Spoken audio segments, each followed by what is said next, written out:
Pidato Presiden Prabowo Subianto hari ini cukup lama. Kira-kira bagi Bang Doli, poin apa paling berkesan? Yang pertama saya kira pidato ini cukup lengkap ya, mengupas, membahas semua agenda yang menjadi prioritas pemerintahan ke depan selama 5 tahun. Tapi yang paling menarik menurut saya soal Palestina. Oke. Ya, jadi artinya sama juga dengan pidato Ketua MPR yang pertama disampaikan dan juga sama Pak Prabowo yang disampaikan adalah komitmen Indonesia untuk tadi menjaga ya salah satu cita-cita negara ikut menjaga ketertiban dunia berdasarkan perdamaian abadi itu. Dan wujudnya adalah sekarang yang memang sangat menjadi isu internasional kan soal Palestina. Jadi itu penegasan. Nah, yang kedua adalah soal bagaimana kita menjaga kedaulatan ya. Saya tadi mencatat ya mungkin lebih dari 10 ada kata berani disampaikan oleh Pak Prabowo ya, bahwa kita ini harus berani menjaga kedaulatan kita, berani untuk melakukan pembaharuan, berani untuk mengkritik yang tidak benar, berani mengakui salah dan seterusnya gitu. Nah, dan itu terjabarkan dalam berbagai aspek kehidupan ya. Tadi bicara tentang soal politik, demokrasi kita harus menjadi demokrasi ala Indonesia misalnya. Banyak yang harus kita perbarui. Juga soal ekonomi termasuk ketahanan pangan ya. Ada cita-cita bahwa kita ini menjadi betul-betul menjadi bangsa yang mandiri kan. Nah, dari pangan bahkan cita-citanya menjadi lumbung dunia, lumbung pangan dunia. Ini kan sesuatu yang menurut saya ya visi besar lah untuk membangun Indonesia. Menarik apa yang dikatakan oleh Pak Prabowo hari ini adalah kita harus loyal bukan kepada kerabat, bukan kepada diri sendiri, pun bukan kepada pemimpin, tapi kepada rakyat. Ya.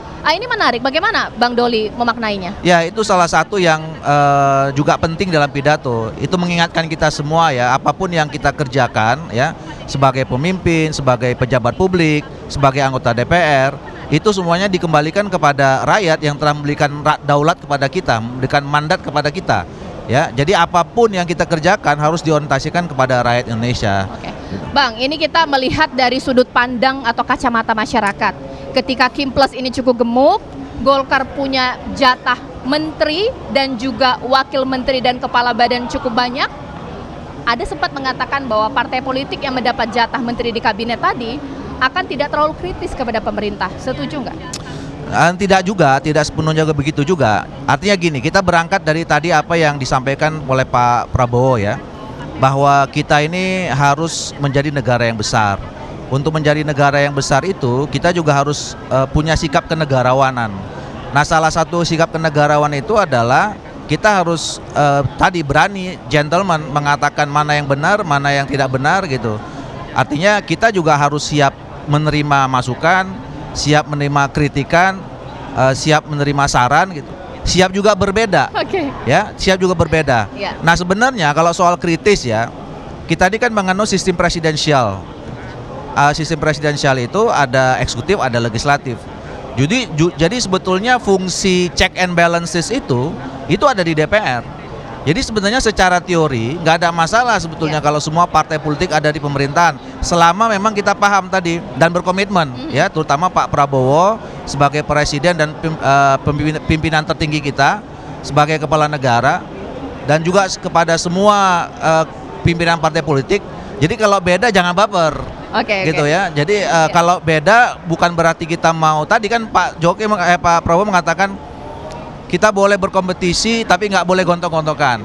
Kita boleh bersaing tapi nggak boleh caci maki gitu. Nah, itu aja diimplementasikan. Saya yakin check and balance bisa berjalan.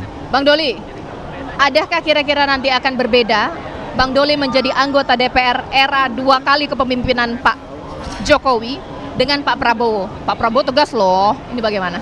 Saya sih berharap tentu torehan prestasi yang sudah dicapai oleh Pak Jokowi dan Pak Ma'ruf Amin sebelumnya sama Pak Yusuf Kalla, ini bisa dilanjutkan tren positifnya ke depan. 5 tahun ke depan seharusnya DPR lebih produktif, mendorong program-program pemerintah untuk lebih maju lagi, dan saya kira itu butuh komitmen kita semua. Betul.